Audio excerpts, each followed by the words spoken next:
Sunny Spa welcomes the teams for the GT4 European Series. We are at Spa-Francorchamps. It is the Total Energies 24 Hours of Spa weekend, and it is a paddock absolutely full of cars. Q1 getting underway. As you can see, it's a very, very busy road already. We've got 39 cars expected to hit the track. They had free practice yesterday, but now they've got to be on their toes because 20 minutes only to try and get one driver, one ideal grid setting time.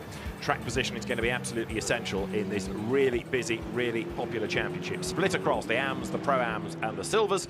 David Addison and Ryan Marine with you for this two-part qualifying session. What you see now is driver one, and the times will determine the grid for the first race, and then barring any penalties, the second driver and his time will determine the grid for race two. And Ryan, a bit like you see stateside, it's a very busy circuit, and GT4 in popularity just goes from strength to strength. That's true on my side of the pond, and I'm so excited to get to see the GT4 European Series for the first time. Certainly by reputation, this is a well-regarded championship. A number of drivers that are racing in the States that I've come into contact with have had some success and had a lot of fun racing in this one, and it's just a great mix of different cars, different classes, great format all around, and fired up to see it for the first time in person. We've got a lot of variety in terms of the brands represented. Have you got the same back in the States? Without a doubt. Yeah. It's one of the best subscribed classes in the SRO America umbrella, and you look at the different cars. It's great to see the Chevy Camaro racing. It's amazing. I've got to come to Europe to see a Chevy race, but that's the way it goes. We haven't seen one of those in a couple of years,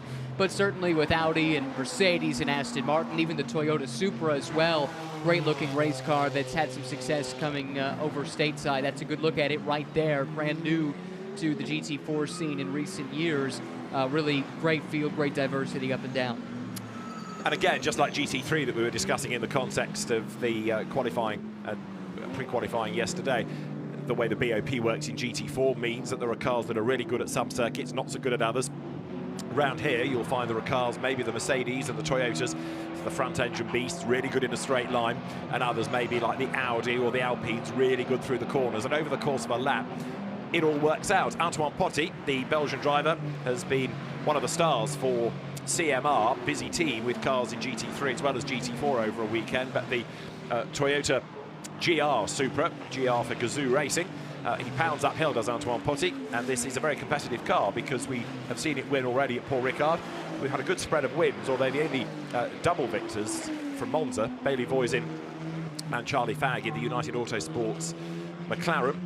What we haven't got, unfortunately, for United is Le Patron. Zach Brown was meant to be racing, but has disappeared from the entry list, possibly because of Formula One activity over the weekend again. But we do still have his team, which is another very busy squad, both in the UK and in Europe and in America. Seems like Zach Brown's got his fingers just about everywhere in motorsports, and certainly true here. We were hoping to see him behind the wheel of the McLaren. That was delayed.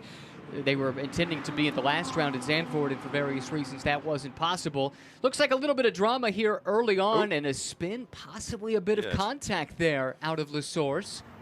That is Gregory Faisal, who's doing the two races on his own, for which he picks up an extra 10 seconds in the pits. We'll worry about pit windows and pit stop times when we get to the first race later on today, but by going solo, you get an advantage, of course. You know what the car is like, you know what the track is like, over and above the drivers that are fresh into it for the second stint. Antoine Potti, though, here is being held up in the traffic. He's using the curb, he's using the headlights, but he still can't find a way past that Mercedes. No, he cannot. The Mercedes driver not really all that willing to let him slip by, and probably for good reason. You look at that Sector 1, you see the purple flash up there. You mentioned this is a car that had found victory earlier in the season in round 4 at Paul Ricard, 3 times a runner-up before that. The championship leaders in the Silver Cup. Antoine Potti now finally able to get to the inside of the Mercedes and make that pass through the entry to Blanchiment here. And we'll see how much it held him up, but my impression would be that this is not going to be the ideal lap dealing with some of the traffic. No, I think had that been a racing lap, the elbows would have been well and truly out, but as it is, even though it's a personal best, there's not much to gauge it against. Loris Cabarrot in the Alpine, number 30, has done the fastest lap thus far. Up towards the timing line, then comes the Toyota. It will go booming past our window as it breaks the beam, and Antoine Potti's lap time is a 2:32, which puts him second, but there's more to come from that car once it's got clear real estate ahead of it. Yeah, no question about that. 2/10 off of the ultimate pace, but still, I think a lot more to come as we get deeper into the session. Good look at the the McLarens here in the pit lane. That's the United Autosports duo of 23, which is the Monza double-winning car of Bailey Voisin and Charlie Fagg, and 32, Gus Bowers and Dean McDonald. It's Gus Bowers to do Q1 for 32, and it is Bailey Voisin in 23. But they are biding their time, letting everybody else put a bit of rubber onto the road. And I suspect they're going for maybe one run mid-session rather than trying to do two. Does make some sense. There's a couple of different ways you could approach these qualifying sessions, and I think there's something to be said about trying to go out early, putting a time in case something should go wrong and you lose some of the time, or even there's just a breakup in the session. We saw that cause some issues for teams in qualifying for the 24-hour race just last night.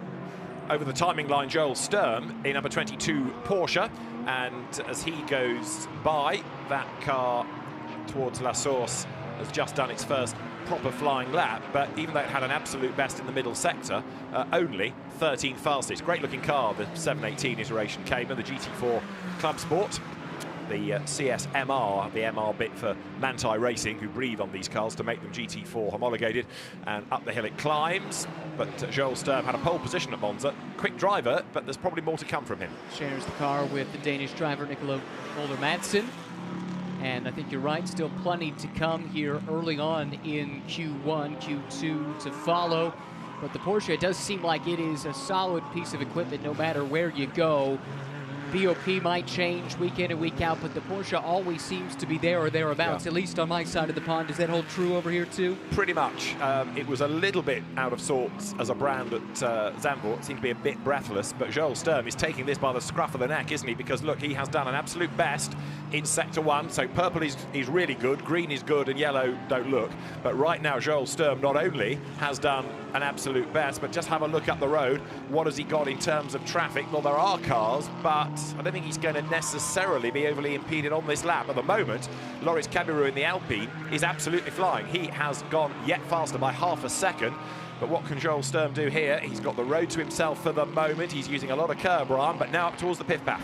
A nice technical section of the track. This track does bring so many different aspects into the equation. It's a balancing act from a technical standpoint. You've got the slow corner at La Source. You've got some long straightaways that you want to get trimmed out for. But then again, you need the downforce for some of the faster corners like Pujon, which he just went through a few moments ago, and Blanchimont, the corner he's approaching here shortly. So it's a real challenge for the teams to make sure the car is dialed in. Not the best Sector 2 right there, but perhaps that's just a case of that's not the part of the track that this Porsche excels at. Maybe Sector 1, Sector 3, more of the high-speed portions of this Spa-Francorchamps circuit are better suited. We shall see. So he's only got the chicane to go up towards the timing line. He needs to find the best part of 5 seconds to get anywhere near the pointy end of the grid right now. It is Cabiru in the Alpine from Potti in the Supra.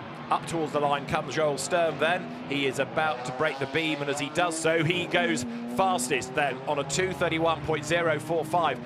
Fascinating, isn't it? An absolute best, a personal best, sandwiching a slower middle sector, but you hook it all together and bang, there he is by 5 1/1000ths of a second at the top of the times. It's just that close, 5 1/1000ths first to second. It's just over a tenth and a half between first and third. Still a lot more of speed to come. This is the previous pace setter, Cabiru in the Alpine. My first chance to take a look at the GT4 offering from the Alpine. You can see it sliding the rear just a little bit through the high-speed corners, and a bit more of a slide there than you'd like, dropping the left rear off into the gravel. The general feeling, I think, in Europe is this is a really pretty car. Not only is it pretty, it's quick, but also you can see the heritage of the late 60s, early 70s Alpine A110 within it. So they've created a modern shape, but it really exudes the Alpine heritage of very successful rally cars going back 40 years, 50 years now. So here is Cabiru up towards the chicane. Joel Sturm, fastest. He's going faster again because on his next lap, he's done another absolute best in the first sector. Cabiru, personal best, but then a little bit down in the middle, and bails for the pit lane this time. Not going to happen this time, so to the pit lane. This might be part of the strategy that you talked about. It's also possible that the best has already come from those tires. We saw it slipping and sliding, and there could be just that recognition that more is not in the cards. Still, as it stands on the outside of that front row, very busy pit lane here at Spa. Teams looking on. and looking at the data, and they're going to be looking soon, I would offer you, at the McLarens, because the United Autosports cars, operated by the old HHC Motorsport crew, Charlie Kemp, Jody Hemmings and their engineers, they've now dispatched them both onto the circuit. So 23 Bailey Voies in and 32 Gus Bowers for UA on track. We've got more lap times being cancelled. Track limits has been a constant issue this week for pretty much every category, and the most recent one that has had a lap time taken away is Lars Dahlmann with his Optimum Motorsport McLaren. Lars Dahlmann out of the Pure McLaren series and coming into this championship for the first time. There in the pit lane is Alpine number 30, so that is Loris Cabirou, who shares with Vincent Beltoise. And this has been another of those cars that seems to have been in the mix pretty much everywhere we've been. Saw a moment ago Clément Seyler from Luxembourg in the number 14, slowing on track. He had a good opening sector. It was a personal best by 1,000th of a second, then caught traffic, and it looked like he bailed out on that lap, trying to create some space once again with 8.5 minutes to go. Maybe cool off those Pirelli tires, backing out of it just before the chicane. And here you are. You called it, David. This is a look at the McLarens. They have been set loose. Now it's a matter of bringing all of the components up to temperature and finding the requisite space on the track to turn in the kind of lap time that you want to secure a good starting position. And time is running out because there are only 8 minutes to go. So this is Gus Bowers, and really it is he and his teammate Bailey Voisin yet to do a lap time. So Gus Bowers is ahead on track. He's done obviously a personal best in the first sector, but there's nothing to gauge it against, really. He did a 50.4 there. However, the absolute best is 43. So this is a start-up lap rather than anything that's going to pull up trees, I suspect, by Gus Bowers. But the tie is just about on his side. He'll be able to get at least 3 laps out of this, if not more. And we saw him on the run to Les Combes, weaving that car back and forth, and I think here off the pace once again, slowing down to perhaps build some brake temperature also just to create that space. So you're exactly right. This is a lap about setting up the next lap. And it's such a talent and an art for these drivers. The experienced ones know exactly how to do it. They know how much time it will take, and they can position themselves in the right place to go for that ultimate speed. The Audi, another popular car, the R8 LMS GT4, and their number 77. It looks like a bright highlighter pen, I know, but Eric Clément is at the helm of it, and that's another of the rapid cars that we have within the class, because, again, 3 categories, and that is when Romain Ainetta is behind the wheel in Pro-Am. Normally very, very competitive indeed. Chembel at Barzi in the BMW, coming up towards us, the Turkish driver. The team had to miss Paul Ricard because of all the travel dramas, but it's good to have the Borushan Automotive team back within the championship, and he's gone 4th fastest at the end of his previous lap. Now, it doesn't look that quick. It looks a big car, but actually he was quicker again within the first sector, but I get the feeling he might have bailed now. Looks that way, and now we'll see if perhaps he's going to have to get out of the way here with another car coming through. But yeah, look at that first sector time. That was trending the right direction, but out of it big time there in the second sector, and not sure if there was just a little mistake or perhaps some traffic got in the way. But right now, looking to try to find the appropriate gap to try and go for it one more time. Still, though, as it runs, I believe quickest in the Pro-Am category. So just trying to build on that a little bit. Currently, where in the order overall? Looks like 4th on the overall time charts. 42, about to go for another run. This is the car that Fabien Michel and Gregory Gilbert share, and that is 8th in the times. Fabien Michel has brought it in, but question, in fact, whether he will go back out again, because it might be that there's little to be gained. Now look at this from Bailey Voisin, absolute best, personal best. This could put him onto the front row of the grid as he comes up towards the line. It does. It puts him on pole position on a 2 minutes 30.9. So very, very good indeed. 9/100ths of a second quicker. And there in strife coming out of Les Combes is Robert Consani in the Audi. And he's got a punctured tyre, is he not, Ryan? He does. Now, whether that's cause or effect, I'm not sure. Some damage also, it appears, to the left front of that car. Take a look at the replay, and hopefully this will tell the tale. It's gone down first, hasn't it? It has, and that's fairly hard into the tire barrier. I'm surprised it came away as intact as it did. So Robert Consani gets going again, but the Audi will have to go for the pit lane, and it'll be a very, very slow in-lap. So anything Bailey Voisin can do, teammate Gus Bowers tries to do as well, and he's done a personal best in the first sector.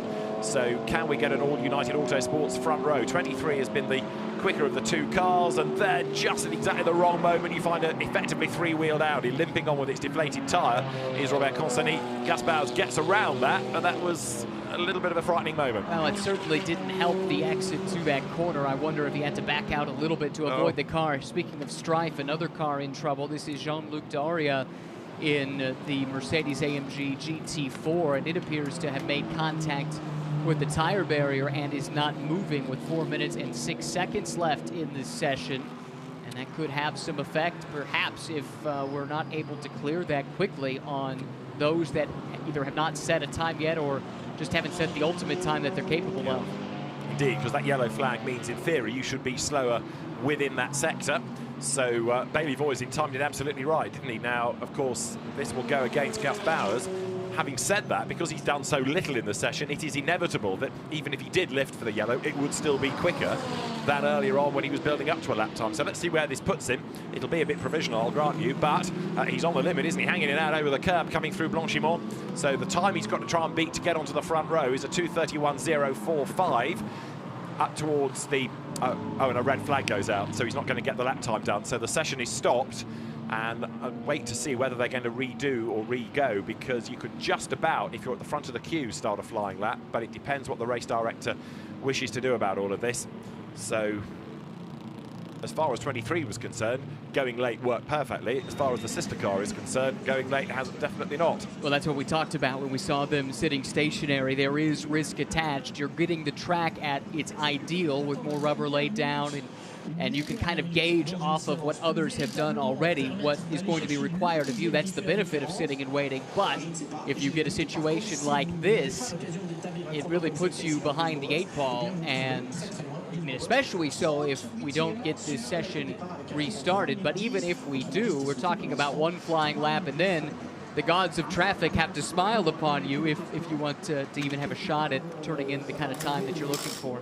In theory, it should be restarted. I suspect part of it, given the cramped nature of the timetable, rather depends on how long it takes to get that Mercedes out of the way. It didn't look as though it would need a lot of effort to move it. However, before you can, I know this is obvious, but before you can restart, you've got to get everybody into the pit lane. Sure. That in itself takes a little while when it's a 7-kilometre long circuit. And it might be necessary to take a look at the tire barrier as well. We saw that lead to a fairly lengthy delay in qualifying for the 24-hour last night. We are taking a look here at some of the cars still on track, making their way slowly back into the pit lane. The session will not be resumed. There you go. We see quite a few cars that have got a bit of damage, possibly having been a bit curb happy.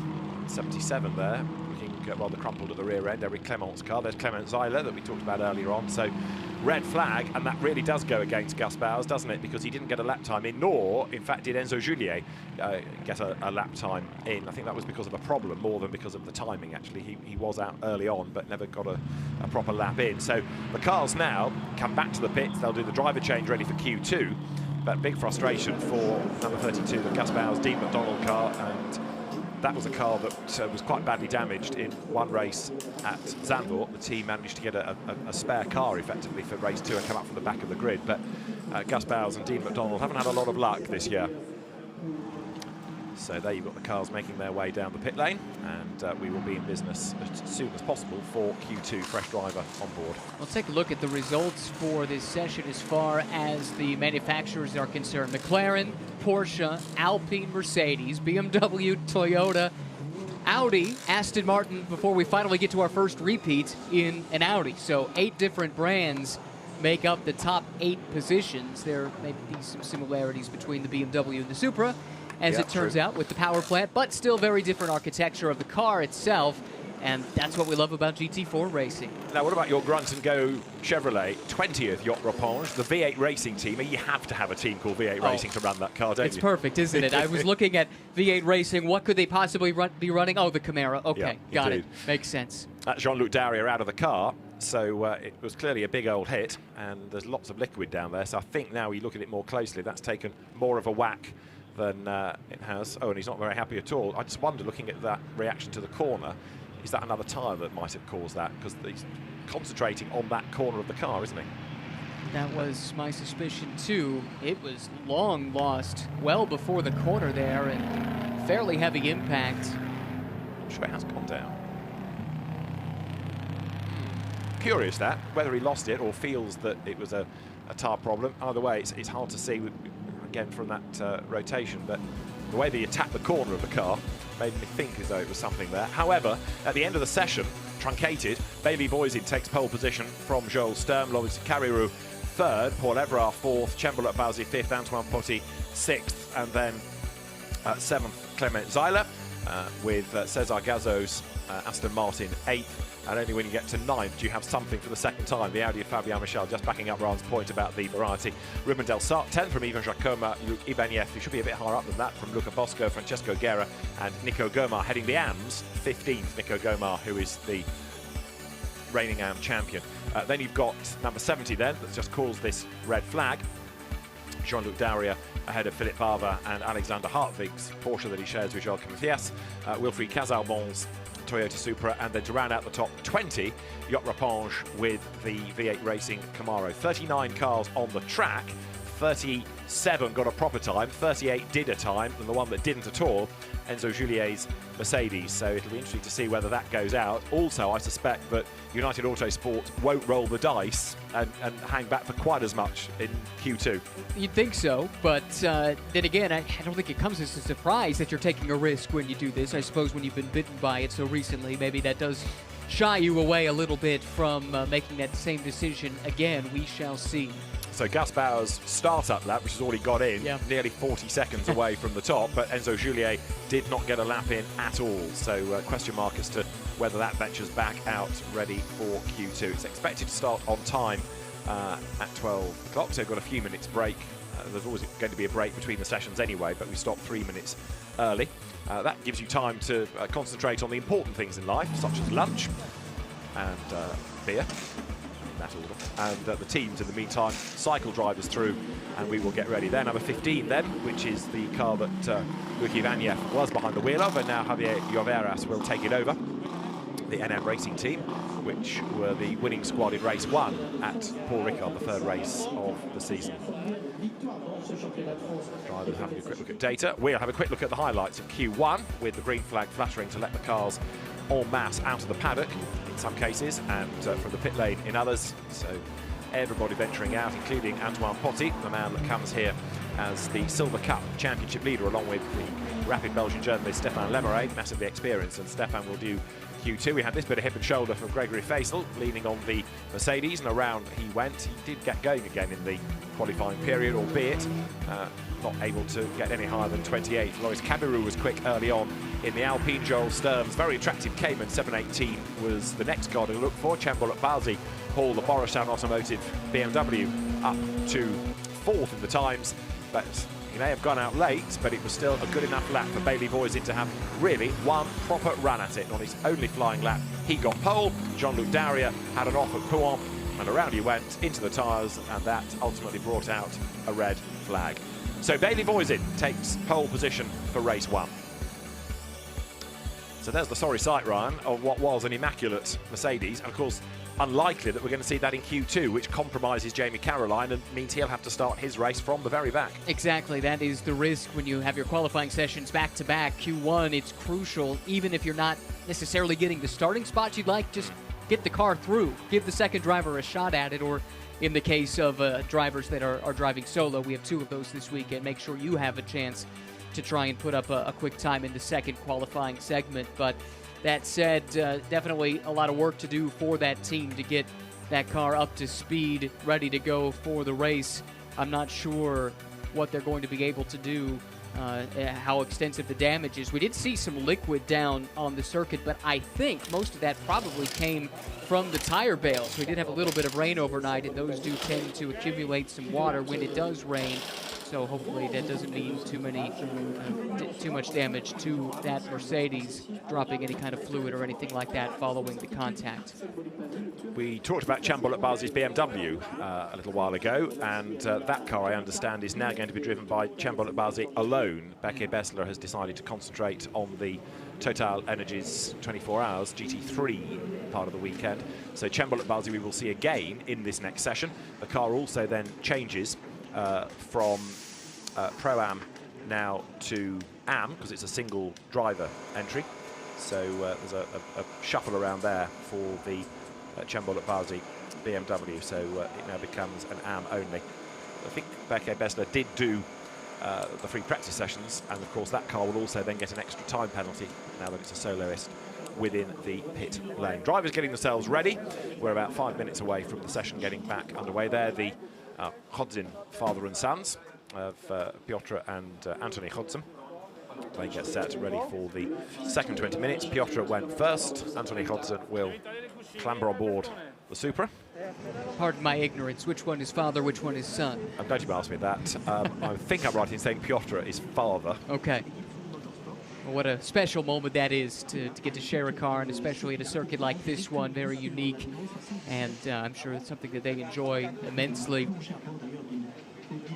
So they've done a bit of Lamborghini Super Trofeo over the years, and the Maserati series. Yes, Piotr is dad. I knew you would know it. So the next intrigue in all of this is to see whether it's the same kind of order, because of course in the Pro-Am entries, now you put the Pro in. So the cars, quite often an example is Jim Clark for Jean-Luc Blanchemin, Greg Gilbert for Fabien Michel. You know, those cars that were quick in Q1 are really quick in Q2, and it's a very different looking grid, but it's all part of the fascination of these double driver races. Well, it's the format that's been adopted in the North American series as well, Pirelli GT4 America, and you're right, it mixes up the grid. What you see in race 1 does not resemble most often in race 2, and the coming and going. I think the second races are particularly exciting when you have some of the pros that can mix it up against some of the silver lineups and stay up towards the front. Yeah. And then they turn it over and you see what the Am in those pairings can do, and who can hold their own, who can keep it up in that spot, especially if they've inherited a very strong position through the opening stint from their co-driver. I find that frequently is some of our most entertaining races over a weekend. This is a winning car this year. The AGS Events Aston of Constantin Lachenau and Cesar Gazeau. That's been competitive at Zandvoort. Now this will be a car fighting for pole position. Gregory Gilbert, very, very experienced, very, very quick French racer, and has specialised really in French GT for the last few years. We've not seen a lot of him in GT3, but in GT4 he has always been a gun. Really, really quick driver. Something about the comfort level with a certain type of car, and it seems like that's what he's found. And plug and play, right? Yep. Just week in and week out, doesn't matter who he's driving for, who he's driving with, can be up towards the pointy end, and that's what we expect. Antoine Leclerc here, one of the Pro-Am Cup cars from Arcadia Racing, one of the Alpines. Really cool looking car. Wish we got to see some of those stateside. And to another Audi Silver Cup car number 14 that was driven by Clement Saylor in the first section of qualifying. Turns over to his Israeli co-driver. Not often you get to say that. It's true. Yes, Rui Miohas has been new to GT4 Europe this year and has been getting quicker and quicker and quicker. There is Eric Hare in the Am AGS Events Aston. The Am class led by Michael Blanchemin and Christophe Amon from Andrea Benazet and Wilfried Casarbon, and then the Max Trasoldi, Paolo Maloney BMW. The top three in the category, and they're good to go. Number 2, Mercedes, that will now have Hugo Chevalier at the wheel of it, the CD Sport entry. A bit further down the pit lane, we've got more waiting to go, but the teams will have the green flag within a minute, all being well. But as you were making the point earlier, you do not want to be going wide of Pouan now, where we've had that incident. Yeah, we've seen a couple of warnings there. This is a great shot to see the fans back in attendance. Last year, I think, was difficult for everyone, not having fans at all. It is certainly a limited capacity here this time around. It is, but they're drinking Coca-Cola. I mean, they're doing it wrong. Hundreds of beers to choose from. Oh, what's going on? there is the incident zone. I mean, it's very unlikely, unless you're in real strife already, that you're going to hit that liquid, but it does prove the point that that's one quite damaged Mercedes. Didn't look that bad from the side, but it's only when you move it and you see the damage to the corners and what's come out from the engine bay that you appreciate that they're in for a long slog. And the opening race for the GT4 European Series gets underway later on at 4:45 local time, so they've only got, you know, even from now, 5.5 hours before they need to be ready to get on onto the circuit. Depending on the significance of that damage, that is a quick turnaround. Maybe I was being optimistic in hoping that it was just rain that had accumulated in the tire barriers that had leaked out after the contact there. We do see that from time to time, but yeah, it could have very well come from that stricken Mercedes. And we wish the team the best, trying to get it ready to go. They're gamers, as all racers are, and they'll be on the grid if they possibly can. Absolutely right. So green flag. So same cars, different driver in almost every case. We've got those 3 soloists now. Ciambarlo Quasi driving on his own, and Becky Bessler having suggested that he was concentrating on GT3. Well, he didn't go out and do night practice, and the team withdrawn him from the GT3 race. So therefore, that becomes a 3-driver Autosports entry. So Becky Bessler maybe has not enjoyed himself at Spa, and has backed out of this, and then backed out of the 24 hours as well, interestingly. And this is the car that we had mentioned a little while ago had not done a lap time. So Enzo Juliet, now Sebastian Bode, still with a problem. The engine cover is still up, and they've missed all of Q1, and they're going to miss a chunk of, if not all, by the look of it, of Q2. Well, you want to get out, just if nothing else, to see if a repair has stuck, right? Otherwise, you don't really know going into the race whether or not the car is ready to go. See the driver waiting as patiently as possible in the cockpit, but I have to imagine seething under the helmet. It's difficult to be patient when you see your competition out on track. So this is the out lap, ignore it. The next one is the start-up lap that you can kind of ignore. So it really will be around about the 12 minutes to go mark that we start to see proper flying laps. But the Mercedes have been out first. Another car to watch out of the Mercedes ranks in all of this is number 34, the Sellerslach Racing Team car. Luca Bosco drove it in Q1, but Maxime Soulet, rather underemployed at the moment, Maxime Soulet, but the very, very fast Belgian ex-Bentley factory driver, he will be behind the wheel. Jim Pla, another real gun behind the wheel of 87 Jean-Luc Bobelic's Mercedes. So this is building up nicely for a really intense 20-minute session. Let's take a look at Jim Pla here on his first flying lap. See what he can do coming through the chicane to get that start at the timing line just a little bit further up along the racetrack. Should be one of the ones to watch. Seems like he's fast whenever you plug him into GT4, GT3. Certainly one of the rising stars in GT racing, it would appear. So the Mercedes getting themselves together. Let's follow Jim Pla then and see what he can do on this lap. He has got the number 90 Tribolato Racing by Valour Corsa car behind him. That's the surviving one, because the number 70 entry we know is all crumpled, and now Jody Vullo is at the wheel of that car, but Jim Pla is on the money as he comes up through Eau Rouge. Now, of course, watching a GT4 car at work, very, very interesting. Yes, the speed is slower than GT3, but they move around a lot more because they don't have the same aero, so you can really see the commitment being put in by a driver, and Jim Pla is committed. I think there's something to be said about less aero, less driver aids, and just what a spectacle it creates watching the car squirm under braking, watching it slip and slide through the high-speed sections where it doesn't have the advantage of its GT3 brethren as far as downforce is concerned. Jim Pla, third in GT World Challenge Europe Endurance Cup Pro-Am just a couple of years ago, driving for ACA ASP in a GT3 Mercedes. This, the GT4 variant, very similar in a lot of respects.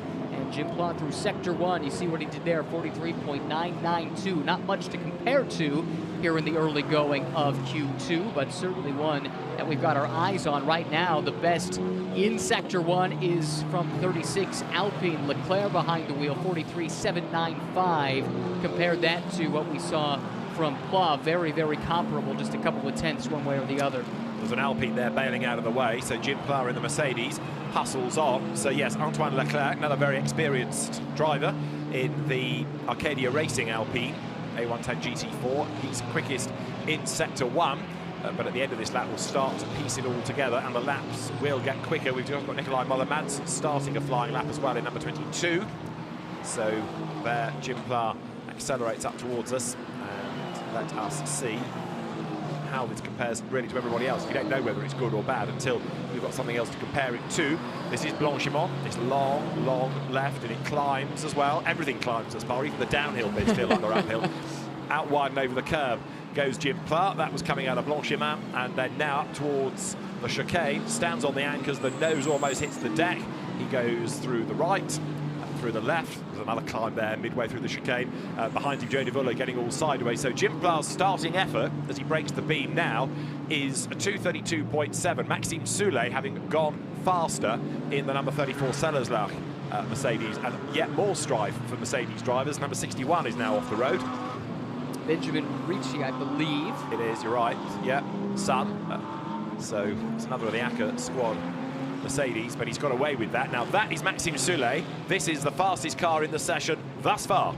I can't believe he has as little on his plate as he does this year, a driver of his caliber and experience, but tons of experience around this racetrack, putting it to good use here with the fastest lap thus far. Beautiful green color on this Mercedes. Maxime Soulet a little bit slower than his personal best in Sector 1, just a half a tenth of a second. Big slide there coming through Les Combes, and now the run down to Bruxelles.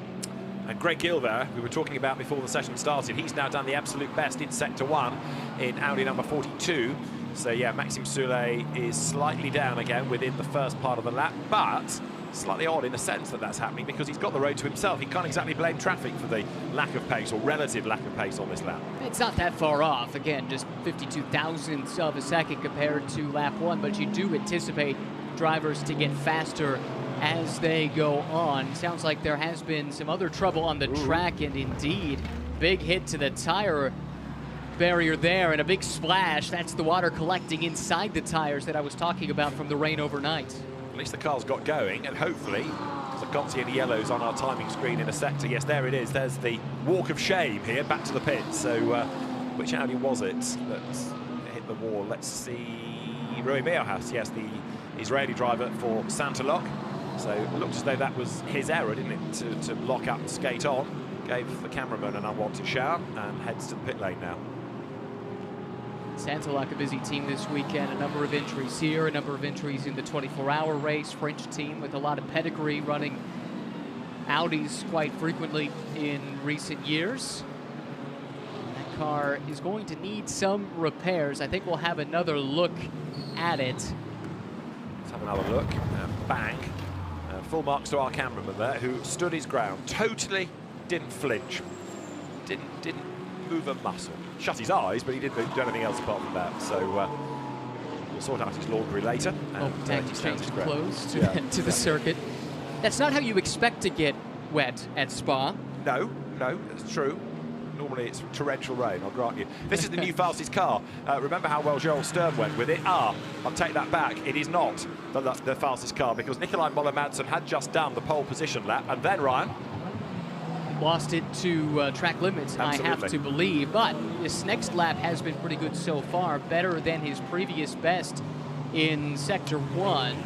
So what that has done is not only lose that lap time, it has taken his only lap time thus far away from him. So Nikolai Moller-Madsen doesn't just drop down the grid, he hasn't got anything as a banker lap at all now. So this one has got to be neat and tidy, and it's got to be within the regulations. Needs to push hard here to make up for that, but not too hard. It's so easy to just barely step over the limit when track limits are defined by a painted line or a painted curve as opposed to grass or a wall. That makes it rather self-evident. So it comes down to just inches from time to time, and inches can make the difference in the speed as well. It's difficult not to push out to the very limit. New P1 on the leaderboard. Tom Canning in the Aston Martin, another fast driver, goes to the top and has a sizable advantage, over a second clear of Lemeray, who holds the second spot provisionally. Yeah, Tom Canning, British GT Championships GT4 champion a couple of years ago, and he shares that car with Ruben Del Sart, whose father Raphael was a Formula First racer going back to the late 1980s in the UK, and they got as far as Formula 3. Now Nikolai Moller-Madsen is hustling on again, and so is Charlie Fagg in number 23 McLaren. So what have we got on the clock? 10 minutes and change here coming up towards the line. So you've got Nikolai Moller-Madsen to break the beam. Where's this going to put him? It's going to put him second, so at least he got a banker time in, and we're not seeing any messages yet suggesting that's about to disappear. That is the somewhat graunched Rui Meerhaas Audi, which did not get a lap time in either, did it? So that doesn't have a banker lap, so that's going to be a back-of-the-grid starter. Now, this is the next one to watch. This is Charlie Fagg, and he has done, Ryan, an absolute best in Sector 1. Here he comes to the end of Sector 2. That's a personal best, so it's another good sector. But there is traffic just up the road. Quickly to the button to flash those headlights to try and clear that traffic, if at all possible. Looks like he will be able to get a clear run through on the approach to Spa-Francorchamps there, so that should help. Gave up some time in Sector 2 relative to the pole speed, but a personal best. So Charlie Fagg really wringing the neck of this McLaren coming into the chicane. You can almost claim this as a home pole, can't you, if he does it, because it's an Anglo-American team. So United Autosports, McLaren then, Charlie Fagg at the wheel. He's got to beat a 2 minutes 30.761, and as he breaks the beam, he does a 2 minutes 30.798 then. So Charlie Fagg goes second fastest, 37 thousandths shy. It's ultra competitive, isn't it? But he couldn't quite do it. And Timothée Beret has jumped up to third, another very rapid driver with a lot of experience in a bunch of different cars, from prototypes to GT3 cars, and slots in the third spot right now in his Mercedes. That looked like a track limits violation and then some for this car. 77, I think, isn't it? Eric Clement was behind the wheel of it, and he's now given that over to Romain Iannetta, who is another quick, experienced single-seater and GT racer. He's your gun for hire here. His job, and he's 11th fastest, is to drive that flat out and get it as high up the order as he can. Vincent Beltoir's Alpine has gone 5th. Dean McDonald in the other UA McLaren has gone 7th. So they went out earlier this time, but it's reaping dividends. They did go out earlier, and it's been a relatively clean run so far, so they weren't in the same position to get bitten like they were in the first time around, where only one of the United Autosport McLarens was able to post a time. It was a good time, and it makes you wonder what the second one could have done, but the red flag coming when it did prevented us from getting a good look at its true capabilities. Another of the Supras. You can see the air flicking off the rear wing there as Anthony Hodson presses on. Personal best within the middle sector, so the Supras. And in fact, quite a number of these teams were here last week because there was a round of the French GT Championship, and therefore as many of the teams running both, not only did they have 2 races, but of course they also got some data for this weekend, and the CMR squad was amongst them, for example. So the Hodsons come up now towards the timing line, 20th in the classification, the best of the AMs by 15 thousandths of a second at the moment, and Anthony Hodson's lap is no quicker, but it keeps him on top of the AM class. I did have a personal best in Sector 2, though, so it does go to show there is a bit more speed out there for him if he can put all 3 sectors together on a single flying lap. Checking in with the 42, that's Gilbert, currently 6th as it stands, just got bumped down relatively recently to that position in this Santalok Audi. And he is currently just over a second off of the pole's time set by Tom Canning a few moments ago. The Audi number 5, one of the 2 pink Team Speed car entries, Pierre Coyroy's car, that's just had a lap time disallowed for the dreaded track limits. But Gilbert now is on the money, except he's not on as much as he needs to be because he's given away the best part of 0.8 of a second within the first sector. So Greg Gilbert, who is the best of those in Pro-Am at the moment, heads down through Bruxelles, but the time is not coming for him. Not on this lap, that's for sure. Still 6 minutes and 40 seconds left, so plenty of time if he can get around cleanly to start at least one more flying lap. But the question becomes, what does the car have left in it? How much have you taken away from the Pirelli tires through the running thus far in the session? Does it still have the ammunition necessary to go out and put up a fast lap time? So what can Gilbert do? Because the Audi we know is competitive, and it's there or thereabouts on the grid. I mean, 6th is no disgrace, but with only 6 more minutes to go, Greg Gilbert needing to dig deep, and it just gets the feeling at the moment that maybe he's had the best out of this set of tyres, and it's not quite clicked. The car doesn't look as stable as it needs to be. There's more than one bite at certain corners. That's what my untrained eye is telling me as well. Take that with a grain of salt, though, as Gilbert comes around, gave up some more time there in Sector 2. No traffic to speak of, so perhaps the handling's gone away. The tires just aren't quite up to snuff like you would expect after some hard running of several laps. Does not appear that the improvement is imminent unless he saw the Sector 1 time was down, backed out of it a little bit to cool things down again, with an eye on charging here on this next lap. He's got the time in which to improve. Right.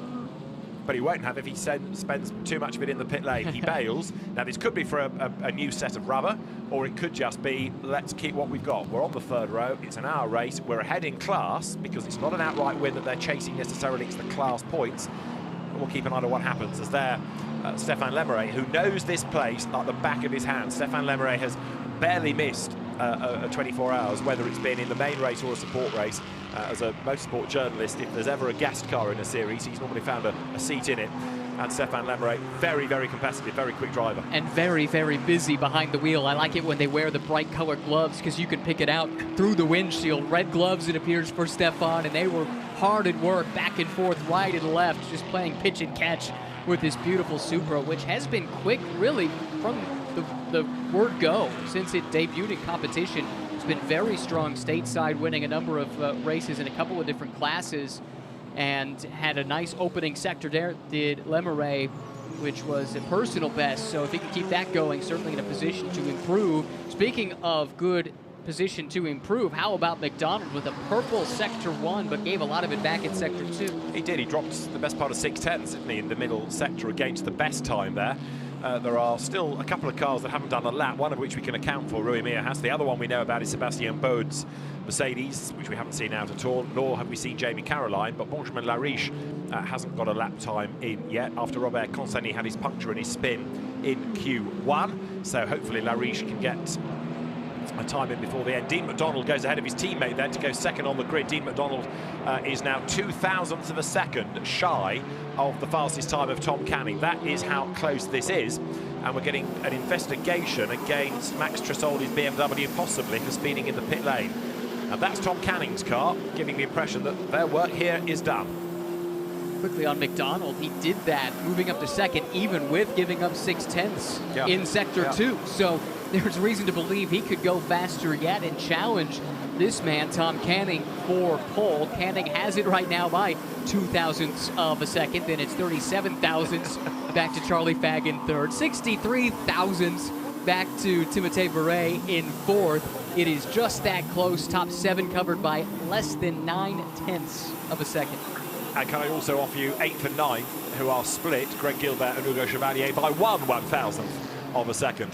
I don't think we've got anybody on the same time, but we're not far off. Some split by 1/1000th, another pair split by 2, another pair split by 6/1000ths. You get the feeling the BOP works in GT4, don't you? You do, because it's not like it's a couple of Porsches split by 1/1000th of a second. And you got Aston, McLaren, Mercedes, Porsche, Alpine, Audi, and Toyota all in the top 10 as it runs. Hugo Chevalier, by the way, just jumped up to 9th, bumping Lemeray back down to 10th. And Leclerc now in the Alpine outside of the top 10 after a stout opening run. But he's not done yet. Personal best sector 1 right on cue. Our camera crew picks up the number 36 car. In the very Alpine colours as well, yes. The sort of works livery of this, isn't it? So Antoine Leclerc, another experienced driver, lots of Spa knowledge as well as motor racing in general, and personal best within that first sector. He's about to get to the end of the middle sector coming out of the Cours Paul Frère, and a big chunk of time drop there. Lost about a second compared to his previous best in sector 2. We'll see if he can claw any of that back here in the high speed, high commitment sector 3. This run through Blanchimont, we talked about it in qualifying last night in a GT3 car. If you got it trimmed out, if you got the settings right, you can take it just about flat. Some people were doing it flat. Don't think you can do that in the GT4. Not quite as much downforce packed onto these things. But Antoine Leclerc hustles on, arrived very, very, very late on the brakes, and therefore the back trying to get out of line, and he's fighting it through the chicane, so you can see the effort being put in. 12th Antoine Leclerc at the start of the lap, and 10th by the end of it, so he's gone up 1 row on the grid provisionally. That was a huge amount of effort put in on that lap. So Antoine Leclerc, he's not 10th. Guess what? Track limits. Last lap, car 36 cancelled. So we saw the time. I was waiting for it to appear on the timing page that we have. It never did, and there's the reason why. Timing and scoring take that away because of the track limit abuse. Jagish Gedic's Borusan Automotive BMW sits in the pit lane and suggests it might be going back out, but no, it can't do it. There's not enough time yet. So it's under a minute, so session is done. Where does that car end up? He says hunting 20th on the provisional grid. All that hard work there. We were watching the Alpine go around, and it's all for nothing. Yeah. What a great save that was into the chicane. The rear of that Alpine swinging out like a pendulum at the back of the car. Does have one more chance to put in a flyer. We will see. Time starting to run down. Jim Pla, by the way, up into the top 5 now with a great run. 2 Mercedes back-to-back in 4th and 5th, chasing a pair of McLarens, but it's Aston at the top of the timing charts. Maxime Soulet has just had his last lap taken off him, but he's only 16th fastest. Now, he was quickest at one stage, so the very, very rapid Belgian driver, in some ways, I guess, still adapting to GT4, having spent so long in GT3, but strange that he's not higher up. Flag is out, session at an end. Another car being looked at for speeding in the pit lane is Benjamin Lariche, so he was in such a hurry to get out that he has incurred the wrath of officialdom. He's got 1 lap time, and it's the one that he's on now to try and haul that car from what could be 35th. Jim Pla, though, we'd already talked about his personal best in the first sector, and he's still 3/10 down there on the absolute best, but he might be able to improve his own lap time, and he's way up the curb coming out of the pit path. Wouldn't take too much effort. Well, as I say that, it is about half a second from 5th to 4th, so he does have some work to do if he's going to get there, but faster in Sector 1, not so much in Sector 2. I wonder if it was that moment you described, David, just sliding that little bit wide up over the curbs, if that cost him some time, cost him some momentum. We shall see. Even if he does not improve a spot on the inside of the 3rd row, 5th position as it stands, nothing to sneeze at. That should be a car to keep an eye on in race 2. That was 4 wheels up over the curves. Look the other way. Okay. Let the officials worry about that. Jim Pla's way off into the bus stop chicane. So whatever track limit dramas he was having, it's all gone out of the window now, because that lap will be much slower anyway. Again, Jim Pla throwing everything at it.